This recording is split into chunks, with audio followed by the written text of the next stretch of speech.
এদিনাখন প্ৰজাপতি ব্ৰহ্মাদেৱে কায় বাক্য মন এক কৰি নিয়মে সংযমে শুদ্ধ থানত আসনাধিষ্ঠ হৈ আছে। চিন্তা এটাই, সেয়া হ'ল ৰাম প্ৰজাৰ কুশল চিন্তি কৰি যজ্ঞ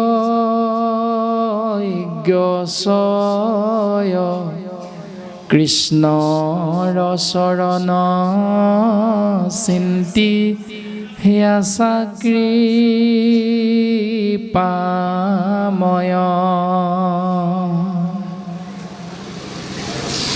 জগতৰ মংগলৰ কথা চিন্তা কৰিছে আৰু কৰ্মটোৰ নাম হ'ল যজ্ঞ কৰ্ম।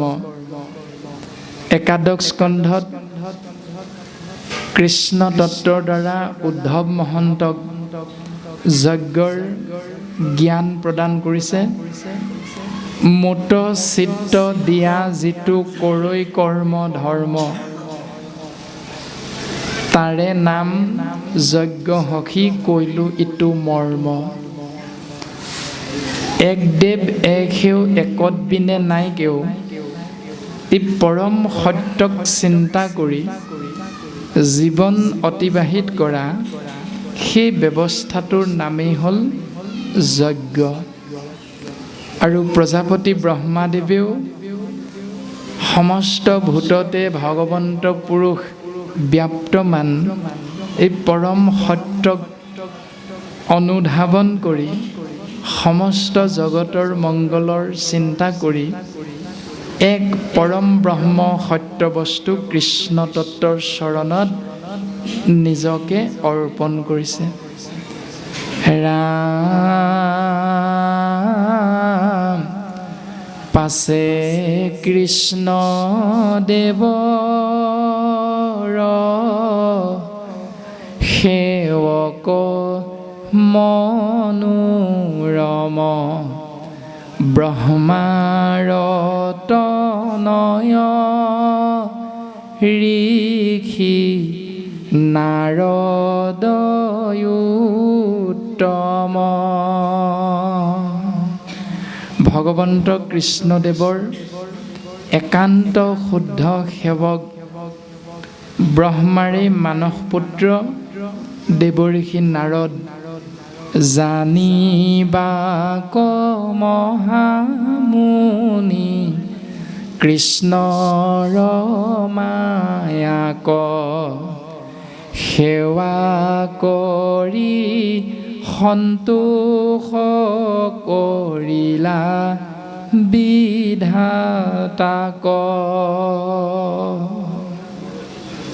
ভগৱন্ত পুৰুষৰ মায়া জানিবৰ ইচ্ছা কৰি তেৰাৰ পিতৃ প্ৰজাপতি ব্ৰহ্মাদেৱ যি স্থানত আছে সেই স্থানত গৈ উপস্থিত হৈছে। তাৰ পাছত পিতৃ দেৱোভৱ পিতৃক ঈশ্বৰ জ্ঞান কৰি তেৰাৰ চৰণত সেৱাভাগী নিবেদন কৰিছে। আৰু সেই সেৱাত পিতৃ সৃষ্টিকৰ প্ৰজাপতি ব্ৰহ্মা সন্তুষ্ট হৈছে। ও তুষ্ট ভৈলা পিতামহ দেখি মুনিৰাজ, সেহি বেলাতান্ত পুচিলন্ত এহি কাজ। পিতৃ প্ৰজাপতি ব্ৰহ্মা সন্তুষ্ট হোৱা দেখি সেইখিনি সময়তে দেৱঋষি নাৰদে পিতৃ ব্ৰহ্মাদেৱক সেই কথাটো সুধিছে। পুচিলন্ত এহি কাজ অৰ্থাৎ শুকগুৰুৱে কৈছে, সেই ৰাজন পৰীক্ষিত, তুমি মোক যিটো প্ৰশ্ন ইতিমধ্যে সুধিলা, এই প্ৰশ্নটো দেৱঋষি নাৰদে সেইখিনি সময়তে পিতৃ প্ৰজাপতিৰ আগত অৱগত কৰিছে। ৰাম জগতকে কৃপা কৰি পৰম মহন্ত কৰজোৰে বিধাতাৰ আগে বিনাৱন্ত।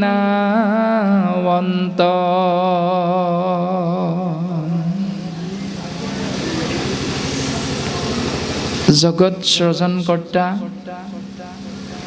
প্ৰজাপতি ব্ৰহ্মাদেৱৰ আগত দেৱঋষি নাৰদে সেৱা নিবেদন কৰিছে। নাৰদ বদতি নমো দেৱ সৃষ্টি কৰ, বুজায়ো কমুক জ্ঞান সাধন সুন্দৰ। জগত প্ৰকাশে কোনে কাহাত আশ্ৰয়, কোনে স্ৰজে কোনে পালে কাহাতে থাকয়। কাহাৰ অধীন স্বৰূপত কিবা হয়, ই সব সংশয় মূৰ চেদিবে লাগয়। হে পিতা, তুমি মোক বুজাই দিয়া সুন্দৰ সাধন জ্ঞান। জগত প্ৰকাশ হৈছে কিন্তু কাৰ দ্বাৰা? জগত সৃজন হৈছে কিন্তু কাৰ দ্বাৰা? সমস্ত জীৱ পালন হৈ আছে কাৰ দ্বাৰা? সমস্ত সংহাৰ হয় কাৰ দ্বাৰা? কাহাৰ অধীন স্বৰূপত কিবা হয়? তেওঁনো প্ৰকৃততে কোন? তেওঁনো স্বৰূপটো কি? হে পিতৃ, মোৰ মনত এইকেইটা সংশয় হৈছে, তুমি আমাক কৃপা কৰা পিতা। আছো কৈ খব কথা আপোনাকো কহ, কোন জ্ঞান দাতা গুৰু তজু পিতামহ।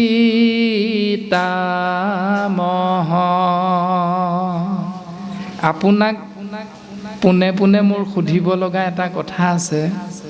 সেই পিতা ব্ৰহ্মা, তোমাকনো কোনে জ্ঞান প্ৰদান কৰিছে? কিয়নো দেৱঋষি নাৰদ আহি ব্ৰহ্মলোকত উপস্থিত হওঁতে পিতৃ ব্ৰহ্মাদেৱক চকু মুদি ধ্যান কৰি থকা অৱস্থাত দেখা পাইছিল। আৰু তেতিয়াই নাৰদৰ মনত চিন্তাটো আহিছিল যে ব্ৰহ্মাকেই মই সৃষ্টি স্থিতি প্ৰলয়ৰ গৰাকী বুলি ভাবিছিলোঁ। ব্ৰহ্মায়ো দেখোন চকু মুদি কাৰোবাক চিন্তা কৰি আছে, নিশ্চয় এওঁৰ ওপৰতো কোনোবা এজন আছে। সেইকাৰণে পোনে পোনে ব্ৰহ্মাক সুধিছে যে হে পিতা, কোন জ্ঞান দাতা গুৰু তজু পিতামহ। তোমাৰনো গুৰু কোন? তোমাকনো এইবিলাক জ্ঞান কোনে দিছে? এই সকলোখিনি কথা ভাঙি পাতি তুমি আমাক কোৱাচোন পিতা। তজু সেইব দেৱ কোন, অধীন কাহাৰ, স্বৰূপত কিবা তুমি কহা কৰি সাৰ। মোৰ মনে তোমাকে ঈশ্বৰ বুলি কয়, তজু তপ দেখি তাতো সংশয় লাগয়। মোৰ মনেতো তোমাকে ঈশ্বৰ বুলি ভাবি আছিলে ইমান দিনে। পিতা, তোমাৰ তপস্যা দেখি মোৰ অকণমান সংশয় হৈছে যে তোমাৰ ওপৰতো কোনোবা এজন আছে যাৰ আজ্ঞাত তুমি সদায় পালন কৰা। যদি আছে মোক কোৱা, কোন সেইজন, তেওঁৰ ৰূপটো কি, তেওঁৰ কাৰ্য কৰ্ম কেনে ধৰণৰ হয়, এই সকলোখিনি কথা। ঐ এতেকে তোমাতো কৰি আছে শ্ৰেষ্ঠ দেৱ, তাতে সে ভকতি ভাৱে কৰা নিতে সেৱ। মোৰ মহা সংশয় চে দিও কৃপাময়, যিমতে বুজিব তেনে বুজাই বেলাগয়। পিতা, সেই শ্ৰেষ্ঠতম দেৱ প্ৰকৃততে কোন মোক তুমি বুজাই দিয়া। যেনেকৈ বুজালে বুজিম বুলি তুমি জানা, তুমি তেনেকৈ বুজাই দিয়া পিতা। এই বুলি দেৱঋষি নাৰদে পিতৃ ব্ৰহ্মাদেৱৰ চৰণত মনৰ সংশয় প্ৰকাশ কৰিছে। আৰু এইখিনি ভাৱনাকে অভিশপ্ত পৰীক্ষিত ৰাজায়ো শুকগুৰুৰ চৰণত অৰ্পণ কৰিছিল জানিবৰ বাবে। আৰু তাকেই শুকগুৰুৱে কৈছে যে মই তোমাক পোনপটীয়াকৈ মোৰ নিজৰ ভাষাৰে নকৈ ব্ৰহ্মা আৰু নাৰদৰ মাজত এইখিনি প্ৰশ্নৰে যিহেতু কথোপকথন হৈছিল, ব্ৰহ্মাইনো কেনেকৈ উত্তৰ দিলে আমি তাকে তোমাৰ আগত প্ৰকাশ কৰিম। ৰামে নাৰদৰ বাণী শুনি বিধি নিগদতি, ধন্য ধন্য কৃপালু নাৰদ মহামতি। মোক পুনু আখি তুমি কৃপাহে কৰিলা, জাতু গোবিন্দৰ গুণ কহিবে বুলিলা। নাৰদৰ ভাৱনাটো জানিব পাৰি বিধি ব্ৰহ্মাদেৱে, বিধি নিগদতি মানে ব্ৰহ্মাদেৱে কৈছে, ধন্য ধন্য নাৰদ, তোমাৰ মতি অতি উত্তম, সেইকাৰণে মহামতি বুলি কোৱা হৈছে। কিয় ধন্য? মোক আখি পুনু তুমি কৃপাহে কৰিলা, জাতু গোবিন্দৰ গুণ কহিবে বুলিলা। তুমি মোৰ কাষত আহি উপস্থিত হৈ মোকো তুমি কৃপা কৰিলা। কেনেকৈ? মই যাৰ চিন্তা কৰি আছিলোঁ তেওঁৰে গুণযশ ক'বৰ বাবে তুমি মোক আজ্ঞা কৰিলা। কাৰণ তুমি যিটো প্ৰশ্ন সুধিছা, সেই প্ৰশ্নটোৰ উত্তৰ কেৱল মোৰ আৰাধ্যদেৱ কৃষ্ণ তত্ত্বৰ গুণযশ হ'ব। সেইকাৰণে তুমিতো শ্ৰৱণ কৰি ধন্য হবাই, আৰু মোকো কীৰ্তন মহাভক্তি আশ্ৰয় কৰি পুনশ্চ জীৱন ধন্য কৰাৰ সৌভাগ্যৱন্ত কৰি তুলিলা। শুনা দেৱঋষি নাৰদ, অ ৰাম মহাধৰ্ম কৃষ্ণ কথা শ্ৰৱণ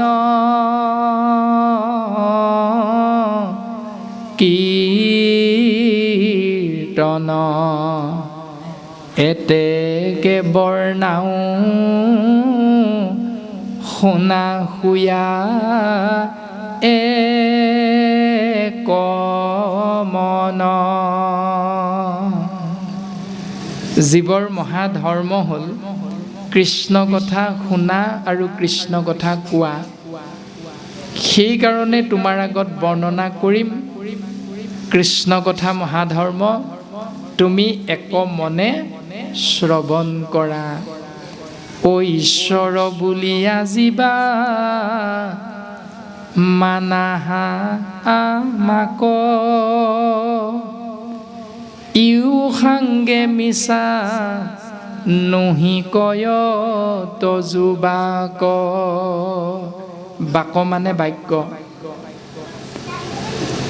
তুমি যে মোক অকণমান আগতে ঈশ্বৰ বুলি ভাবি আছিলোঁ বুলি কৈছিলা, এইটো একেবাৰে মিছা কথা নহয়। কিয় মিছা কথা নহয়? জাতু ঈশ্বৰৰ কৰ্ম আমাত আশ্ৰয়, কৃষ্ণ সেৱাতে সে মোৰ ইটো মহোদয়। কৃষ্ণ পাদ পদ্ম মই কৰিছোঁ আশ্ৰয়, তাতে সে আমাক লোকে ঈশ্বৰ বোলয়। মোক যে ঈশ্বৰ বুলি কয়, মোক যে ঈশ্বৰ বুলি ভাবিছে জীৱ সমষ্টই, তাৰ মূল কাৰণটো এইটো, জাতু ঈশ্বৰৰ কৰ্ম আমাতে আশ্ৰয়। ঈশ্বৰৰ কৰ্মও যিহেতু সৃষ্টি কৰা, মোৰো কৰ্ম সৃষ্টি কৰা, গতিকে ঈশ্বৰৰ কৰ্মটো মোৰ লগতো আংশিক যোগ হৈ আছে। সেইকাৰণে জীৱ সমষ্টই মোকেই ঈশ্বৰ বুলি ভবাটো বৰ দলিয়াই দিব লগা কথাও নহয়, বৰ মিছা কথাও নহয়। দ্বিতীয়তে, কৃষ্ণ পাদ পদ্ম মই কৰিছোঁ আশ্ৰয়, তাতে সে আমাক লোকে ঈশ্বৰ বোলয়। জীৱৰ যিহেতু কৰ্ম হ'ল পিতৃ কৃষ্ণদেৱৰ চৰণ চিন্তা কৰা, আৰু ময়ো সেই নিয়মটোকে সদায় পালন কৰি থাকোঁ, সেইকাৰণে জীৱ সমষ্টই মোকেই ঈশ্বৰ বুলি ভাবে। এনেধৰণে প্ৰজাপতি ব্ৰহ্মাদেৱে নাৰদৰ বাক্যক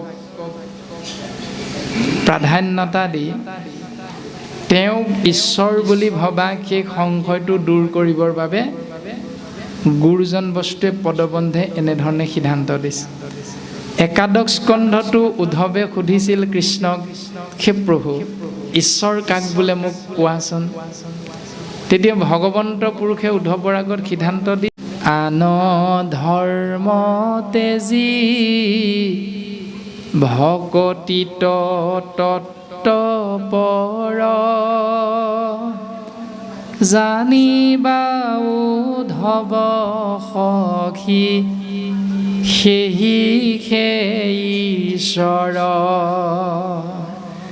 আন চিন্তাবিলাক বাদ দি যিজনে নিজক কেৱল ঈশ্বৰৰ চৰণত অৰ্পণ কৰি দি ঈশ্বৰ চিন্তাৰ মাজেৰে জীৱনটো যাপন কৰি আহিছে, স্বাভাৱিকতে তেওঁকে ঈশ্বৰ বুলি কোৱা হয়। মাধৱ গুৰুজনে নামঘোষা শাস্ত্ৰত খুব সুন্দৰভাৱে সিদ্ধান্ত দিছে, হে কৃষ্ণ তুমি মাত্ৰ চৈতন্য স্বৰূপ নিত্য, সত্য শুদ্ধ জ্ঞান অখণ্ডিত, আৱৰ যতে কয় ইটো তোমাৰ বিনোদ ৰূপ চৰাচৰ মায়াৰে কল্পিত।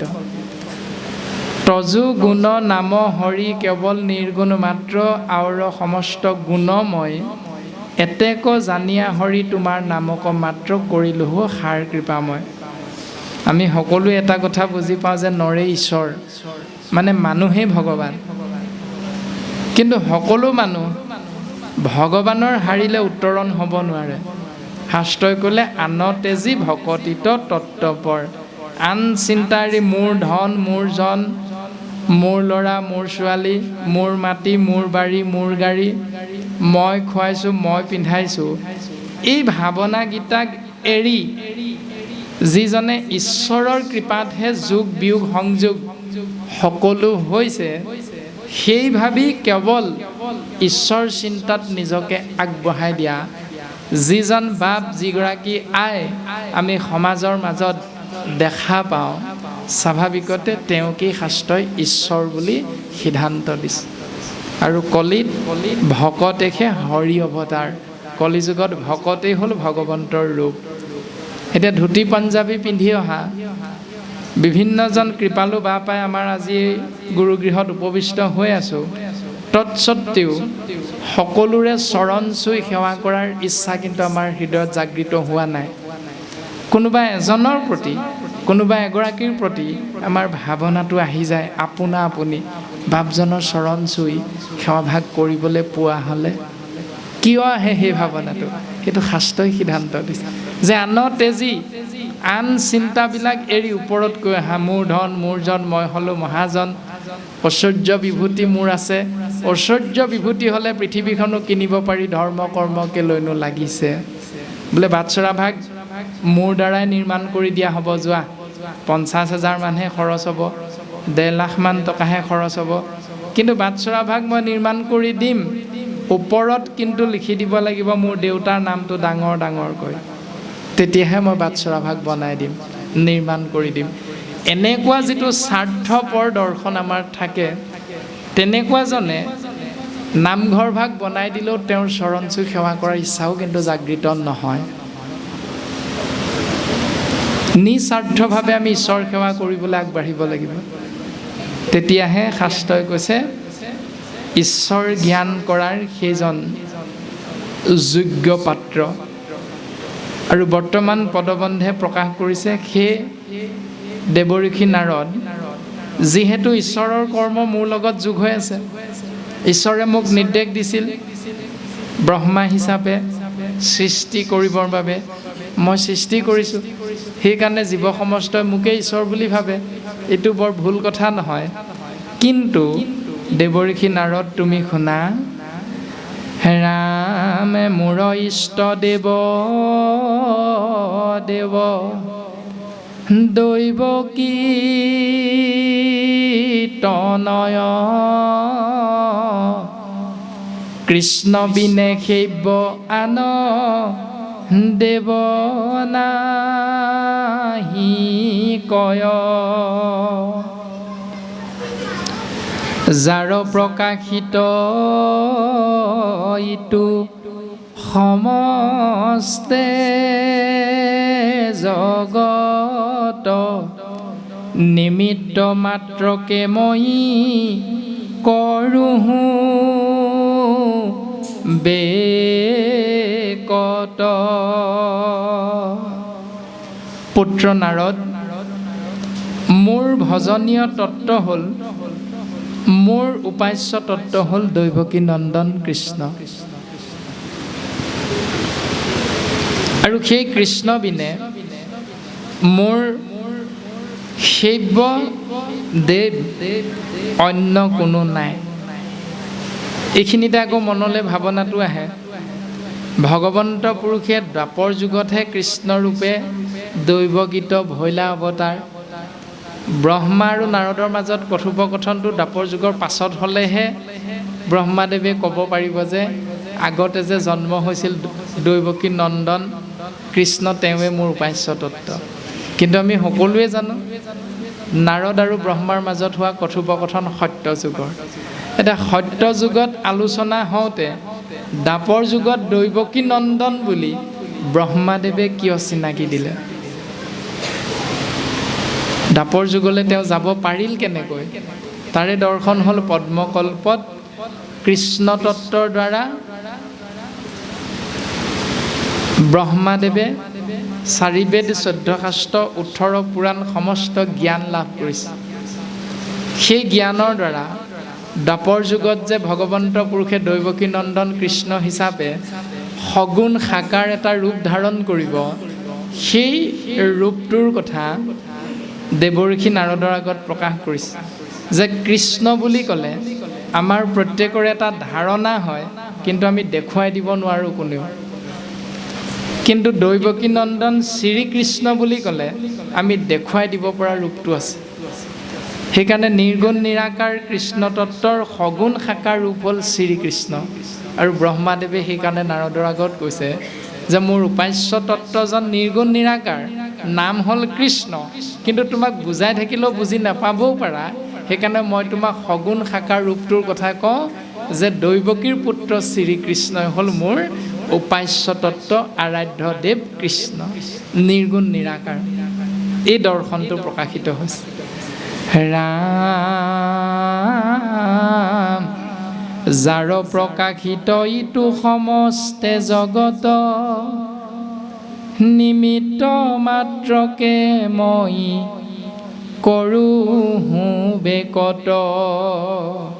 সেইজন দৈৱকী নন্দন কৃষ্ণদেৱৰ দ্বাৰাই